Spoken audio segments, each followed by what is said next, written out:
moment was just a huge, huge whirlwind. My feet was moving, but I didn't know where I was going. I felt like there was so much going on. My head was just overwhelmed by everything. I didn't know what to think, Monette. Yeah. I was confused. I was scared. I had to be brave. I had to buckle up because they never said where, what, when, how. I didn't know what state I was walking into. Got it. Yeah. I didn't realize that no one had said that to you. I just thought you got the call and maybe things were said and discussed. And I do want to put a little disclaimer here before we go further. There will be some things, because this is still an active case, that we want you all to understand the story for those listening, but there will be some things that we will have to hold back a little and omit, only because this case is still being worked. And so we want to give you information so that you can help, but we also want to kind of protect the integrity of the case, okay? So I just wanted to say that, Donna, so that the listeners may understand if they're like, well, you know, okay? So right, thank you. So when we reached there to all gather together, first thing I asked for was a church setting. I felt like this was my time, that I needed to ask God to help us as a family. yes. And to please help him. So I gathered my sister. I asked everyone to step away. The detectives gave us some privacy. We went and we immediately went into the church. We knelt down and we asked God to help us. Give us the strength that we need, as well as help him. Right. And this was at the hospital that you had was at made the this. hospital. Okay. Yeah. Yes. So they gave us our privacy. We took a moment and we reflected on the positive things from there, what we can do to make each other strong, how we can support him, and all the other things didn't mean anything to us.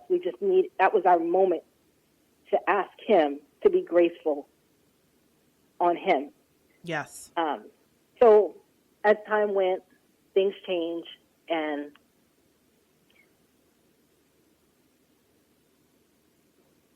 it was a little tough for the family. It was very tough for the family. Yeah, I can't imagine what you guys, the range of emotions that you guys were going through as a family. I imagine even now it may be hard to describe, but can you kind of describe what was going on as a whole, as a unit with you? I'm going to say as a whole in a unit, my emotions was just flying really high. I honestly, I think I was just going off adrenaline.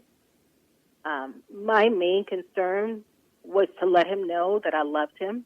I was there for him. I supported him. And he was going to be okay.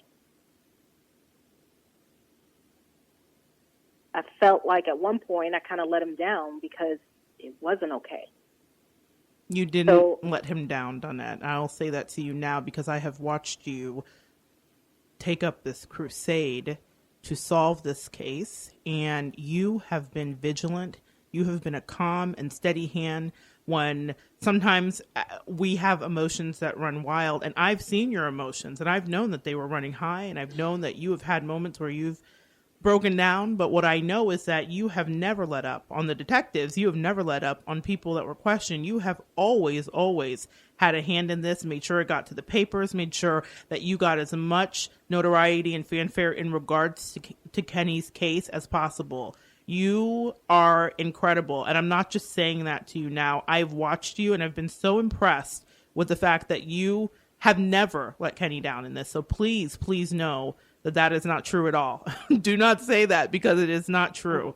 You still today are here standing in the gap for him and working tirelessly, even when your soul is broken in regards to this, to make sure that this case is solved.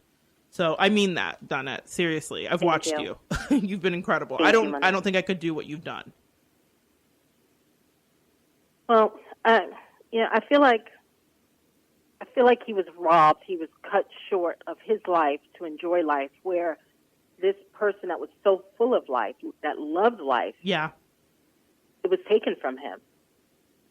And from him, from his friends, from his family, like when holiday time comes, Kenny was the holiday. Like he was the person that brought the holiday party. Like he always wanted to make sure whatever we did as a family, we had a good time. If it was just getting together for appetizers or d'oeuvres, just he loved to be social. And it's very hard for us at holiday time to not see his smiling, handsome face across from us, to not hear his voice, to not be in his presence, to not see what he's wearing, not to have a hug or a kiss on the cheek, not to hear him.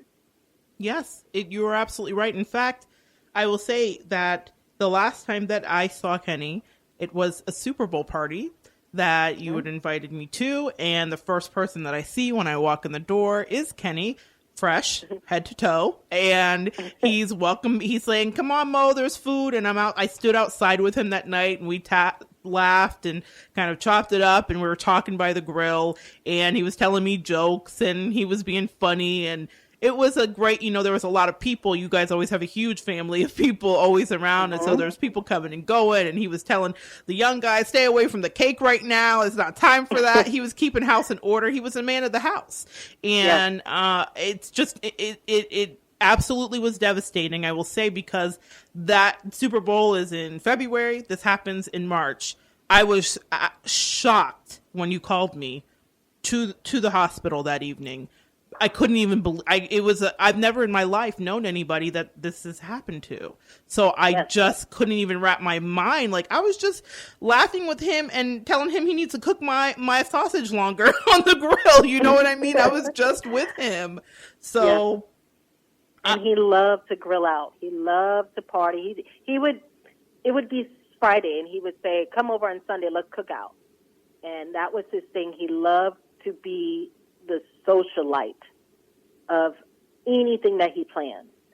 So he was very, very social. He was Johnny on the spot where today let's barbecue and let's just make it big. Let's just do whatever. We're going to go out and get this and bring it back and just have a good time. He loved that. Yes, he did. Yes, he did. So I can take some joy in that beautiful memory that I had with him, which I didn't realize would be such a special thing at that moment. We're arguing over Franks and which Frank is the best, and you get Hoffman's or whatever. And it's those little things that you appreciate when a situation like that happens. I didn't realize at all that it would be the last time that I would be able to interact with him on that level. And so for the family, and I'm just a friend, I've just met this person within the past 10, 12 years and they've always been great with me. But I want listeners to put yourself in the place of a family. Put yourself in the place of Donnette and put yourself in the place of her mother and sister and family and the extended siblings and nieces and nephews that lost somebody too. When someone is taken from us, it's not just us. That it's not just that person that's gone. It's a ripple. It affects so many people. And that's something that I wanted everyone to know. And when people pass, I've had a lot of clients and friends question me, like, what happens? Well, I don't know the answer exactly. I'm only gathering data just like the rest of us here on Earth. But I know you and I have had some conversations about Kenny being gone and actually kind of communicating. Do you feel that this is a valid and real thing, Donnette, that it's possible for loved ones to communicate after they're gone? Absolutely, Monette. I absolutely agree. I've had the pleasure to have Kenny in my spiritual presence several times. There is not a day that does not go by where there's a reminder of him, where I feel his presence, where something that's happened that reminded me of him that he used to do or that he did is within my daily walk. Right. I'll give you a perfect example. The day that it all happened, the week before that, I was blessed to have my first house. And the week before it happened, I closed on it. And he was supposed to come by that week, but he ended up having to work. So he didn't make it that week. So that day it happened, which was the day I was getting off early, I told him when I got off, we would meet at the house because he was so excited for me. He said, we're going to go, he used to call me Net. So he'd say, no, let's just go pop bottles, meaning let's go celebrate and have a good time. Right. He didn't care what time of day it was. It was just my celebration, my good news, and he wanted to be part of that. So he said, let's pop bottles tonight. So it was a Friday night, and I said, great, when I get off, I'll go home and change. And he was going to help me clean up and kind of clean the house down so we can just kind of put our little style effect on it. So it never happened. So I was very sad, the fact that the one opportunity that he had to see it, it didn't happen that Friday. But the next week, Friday, it never happened. So when we laid him to rest, I let him know where my house was. And I told him he's always welcomed. And I'd love for him to see it since he never got a chance to see it. So he took a part of my happiness with him, knowing that he's always got a home. And several times throughout the day, throughout the week, I know his presence is here. He's found me. He absolutely loves my house. He comes all the time, and he hangs out here with us. I feel his presence. I feel his spirit. I have his blessings on my house and over my house. So he approves. He loves it. It's his home away from home. Absolutely. Absolutely. And you were also telling me about a particular dream you had, and that I thought was, man, for people that have ever wondered, this dream is a way to kind of erase any doubt she might have about communication and how it happens. Absolutely. Absolutely. Well, so much time had passed. I never really dreamed about him. Within the 5 years, I probably dreamed about him maybe 2-3 times. But I always feel his presence. So I know he's around, but I don't really see him much in my dreams. But there's one particular night, it had been a couple of years after I, settled into my home and settled into laying him to rest. And I was sleeping. And sometimes, they say when people are on your mind, you dream about them.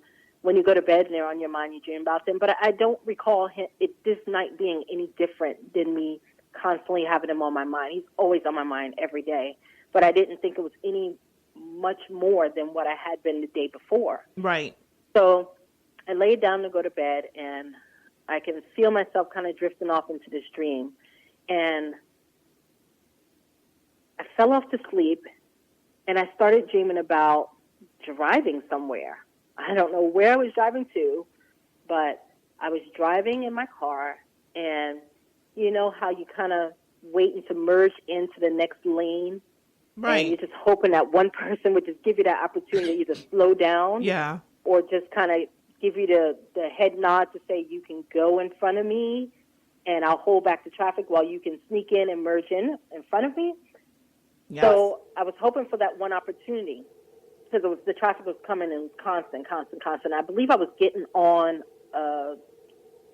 I don't know if it was a highway or just a really busy street that can merge into that lane. And I remember someone in front of me in a black Nissan, and I want to say it's an Altima. It could have been a Maxima, but I remember it being a Nissan. And it was polished, and it was clean, and it was freshly dressed, should we say. And the music was pumping, and it was banging loud, and I can hear the music from the car, but they acknowledged the courtesy to slow down and let me in front of them, even though they was in control of the whole lane. They had, this was their lane, and they allowed me to step into that. So as the person gave me the okay to merge in front of them, I did, and I picked up speed to go fast, and as I picked up speed, I looked back to the side of me as I was passing that car to wave my hand and say thank you, and I realized it was my nephew. It was Kenny in that car. Which lane was he in? He was in the right lane. Okay.